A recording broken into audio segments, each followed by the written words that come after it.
เด็กทุกคนมีสิทธิ์จะได้รับการศึกษาถึงว่าความสามารถของเขาเจ้าจะเป็นแบบใดก็ตาม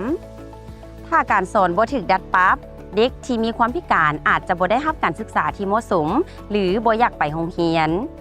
ครูส่วนหลายยังบ่ทันรู้วิธีสังเกตลักษณะความยุ่งยากในการเรียนของนักเรียนหรือวิธีการดัดปรับการสอนของเขาเจ้ากระทรวงศึกษาธิการและกีฬาของสาธารณรัฐประชาธิปไตยประชาชนลาวได้รับการสนับสนุนจากรัฐบาลออสเตรเลียในการพัฒนาชุดอุปกรณ์ช่วยเหลือครูโมดูล 14 เพื่อช่วยเหลือเด็กที่มีความยุ่งยากในการเรียน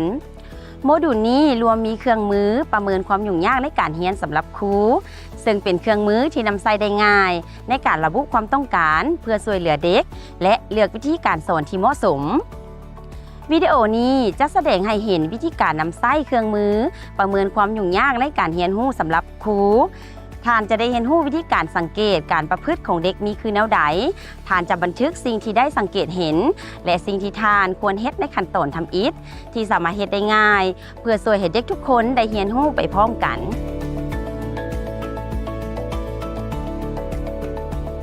เครื่องมือประเมินความยุ่งยากในการเรียนสำหรับครูแม่นห่างประเมินที่นำใช้ได้ง่ายในห้องเรียนสร้างโดยองค์การยูนิเซฟมี20คำถามที่กวมเอาความยุ่งยาก4ด้านคือการเบิ่งเห็นการได้ยิน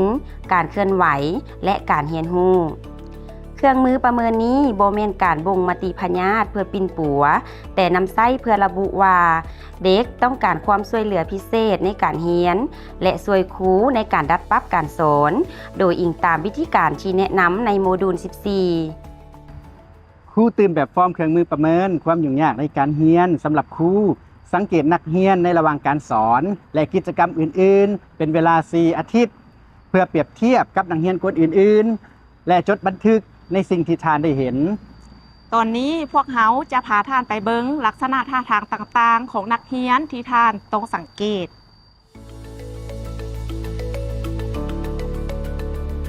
ในเครื่องมือประเมินความยุ่งยากในการเรียนสำหรับครูจะมี3คำถามเกี่ยวกับการเบิ่งเห็นเพื่อประเมินว่านักเรียนสามารถเบิ่งเห็นใกล้ไกลและละเอียดได้ดีบ่ลักษณะที่ครูควรสังเกตคือจับปึ้มหรืออุปกรณ์เข้าใกล้หน้าหลายนั่งหรือย้ายไปนั่งทางหน้าเพื่อให้เห็นตัวหนังสืออยู่กระดานแจ้งขึ้นลิ้วตาเอียงหัวหรือปิดตาข้างหนึ่งจมว่าเจ็บหัวเจ็บตาหรือตามัวหลังจากอ่านหรือเบิ่งกระดานย่างต่ำส้นโต๊ะตั้งหรือหมู่ในห้องเรียน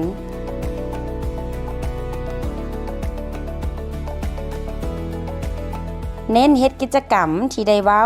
หลายกว่ากิจกรรมที่ต้องเบิ่งมีอาการแสบตาเมื่อถูกแสงที่แจ้งหลาย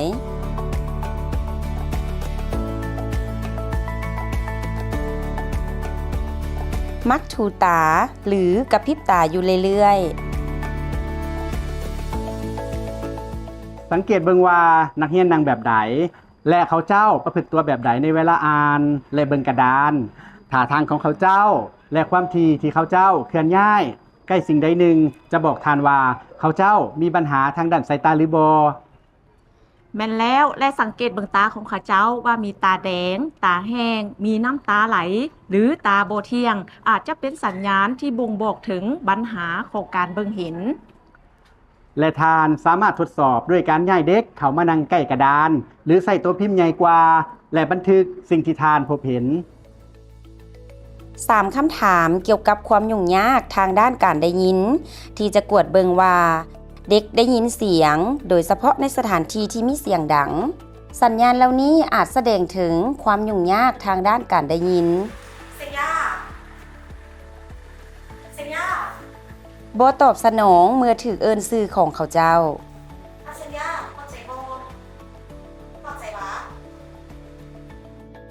สังเกตเบิ่งปากหรือการกระทำของครูหรือเบิ่งหมู่เพื่อนให้ปฏิบัติตามคำแนะนำ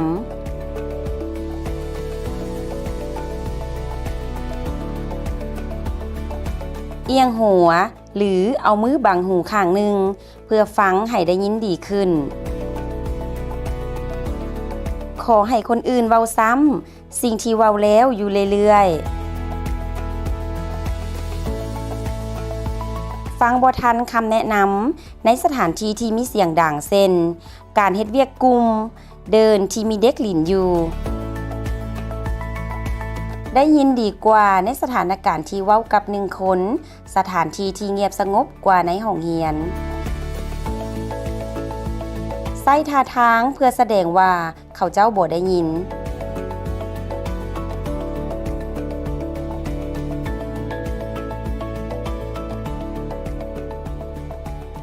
ถ้าท่านสงสัยว่านักเรียนอาจมีความยุ่งยากทางด้านการได้ยินท่านสามารถลงสนทนาตัวต่อตัวแบบเงียบๆเพื่อเบิ่งว่า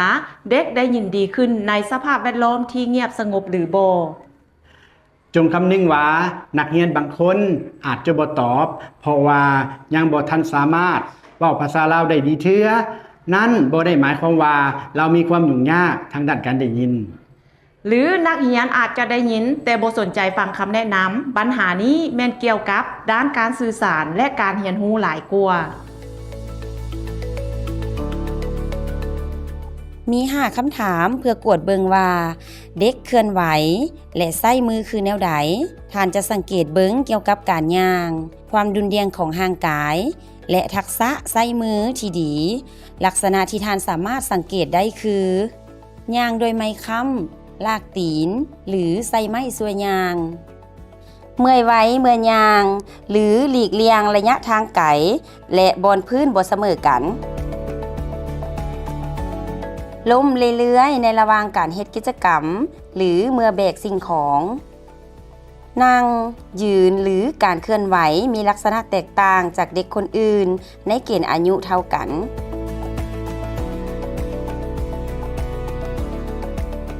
มีความยุ่งยากในการจับสิ่งของขนาดน้อย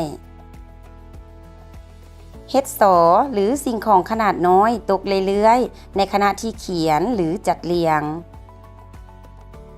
มักจะเฮ็ดสอหักหรือออกไปแหลมสออยู่เรื่อย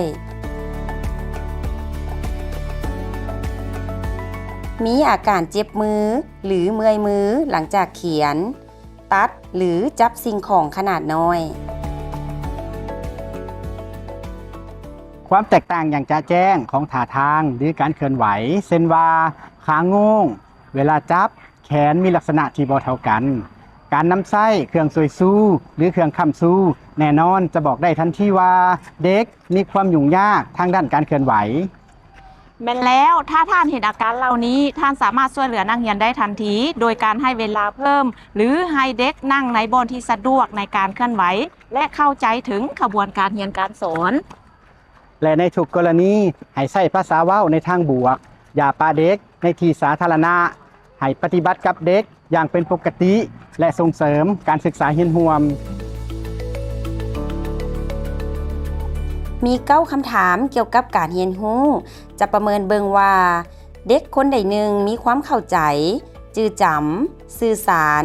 ควบคุมการกระทำและอารมณ์ของตนแบบใดตอนอยู่ในห้องเรียนลักษณะที่ท่านสามารถสังเกตได้คือมีความยุ่งยากในการสื่อสารที่จะเฮ็ดให้นักเรียนคนอื่นเข้าใจตัวเองพบความยุ่งยากในการปฏิบัติตามคำแนะนำที่มีหลายขั้นตอนเฮ็ดผิดพลาดซ้ำๆแบบเก่าถึงแม้นว่าจะได้ฝึกซ้อมแล้วก็ตาม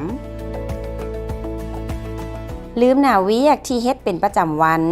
ลืมรายละเอียดเนื้อในบทเรื่องหรือลืมบอนที่เขาเจ้าวางสิ่งของไว้ต้องได้เว้าคืนคำแนะนำขั้นตอนกิจกรรมอยู่เรื่อยๆพบความยุ่งยาก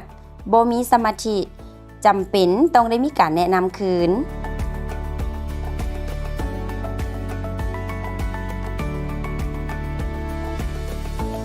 มีการกระทำที่เป็นการรบกวนหมู่เพื่อนและรบกวนการปฏิบัติกิจกรรมในห้องเรียนอยู่เรื่อยๆมักแยกตัวออกจากกลุ่มหรือหลีกเลี่ยงการเล่นเป็นกลุ่มง่วงเหงามักจะห้องไห้ได้ง่ายหรือมักนั่งอยู่คนเดียวในเวลาพักผ่อน อย่าลืมเปรียบเทียบเด็กคนดังกล่าวกับนักเรียนคนอื่นในเกณฑ์อายุเดียวกัน แม่นแล้วท่านบ่ต้องตัดสินหยังอย่าจำแนกประเภทของนักเรียนอย่าลืมว่าจุดประสงค์ของการสังเกตแม่นเพื่อซอกหาวิธีการสอนที่เหมาะสมที่สุดเพื่อตอบสนองความต้องการด้านการเรียนรู้ของนักเรียน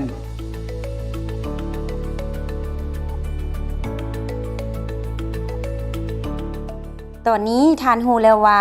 ต้องสังเกตแบบใดสังเกตนักเรียนแต่ละคนอย่างเอาใจใส่อย่างน้อย4อาทิตย์ในระหว่างการเรียนและกิจวัตรประจำวันของเขาเจ้าอยู่ในโรงเรียนเช่นการลิ้นการเข้าแถว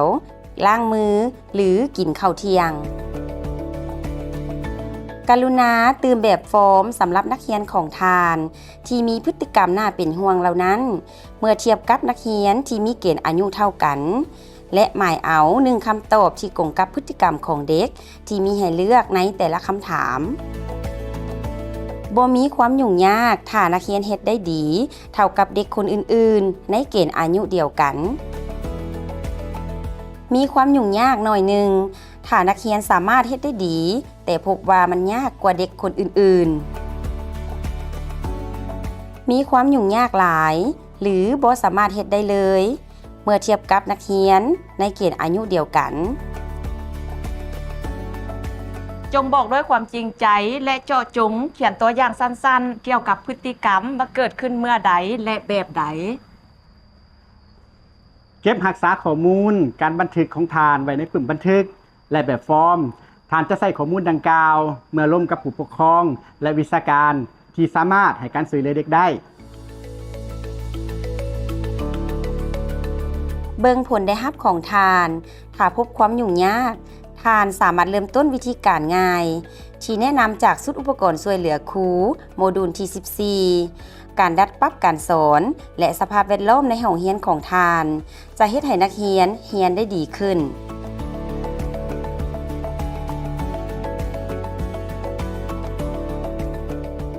ท่านสามารถซอกหาชุดอุปกรณ์ช่วยเหลือครู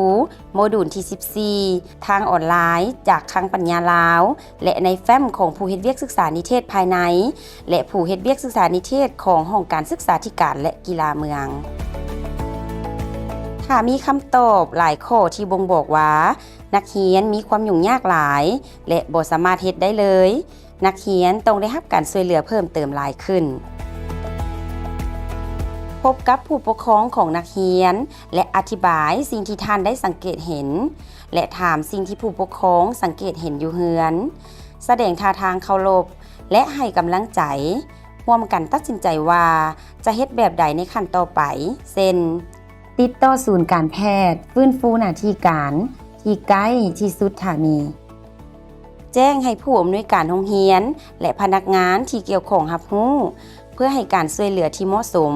และรักษาข้อมูลเกี่ยวกับนักเรียนไว้เป็นความลับท่านควรร่างแผนการสอนเฉพาะบุคคลร่วมกับผู้ปกครองท่านสามารถเบิ่งร่างแผนการสอนเฉพาะบุคคล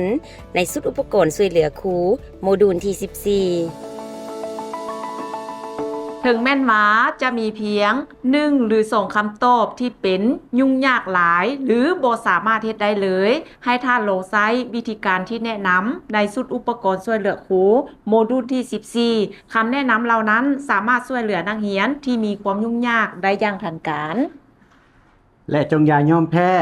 ในการสอกหาวิธีการช่วยเหลือที่เหมาะสมอาจจะใช้เวลาแต่เด็กทุกคนสามารถเรียนรู้ได้ในวิดีโอนี้ท่านได้เห็นวิธีการตื่มแบบฟอร์มเครื่องมือประเมินความยุ่งยากในการเรียนสำหรับครูเพื่อสอกหาวิธีการที่ดีที่สุดเพื่อรับประกันว่าเด็กทุกคนในห้องเรียนของท่านสามารถเรียนรู้และมีพัฒนาการที่ดีขึ้นท่านสามารถสังเกตบันทึกและนำใช้วิธีการในชุดอุปกรณ์ช่วยเหลือครูโมดูล14และปรึกษาเกี่ยวกับการปฏิบัติของท่านในห้องเรียนการเรียนรู้กับเพื่อนร่วมงานผู้เฮ็ดเวียกศึกษานิเทศเพื่อช่วยเหลือนักเรียนให้ได้หลายขึ้นเมื่อท่านพบสิ่งท้าทายอย่าลังเลที่จะติดต่อหาครูผู้อำนวยการโรงเรียนหรือพนักงานให้การสนับสนุนด้านการสอนของท่าน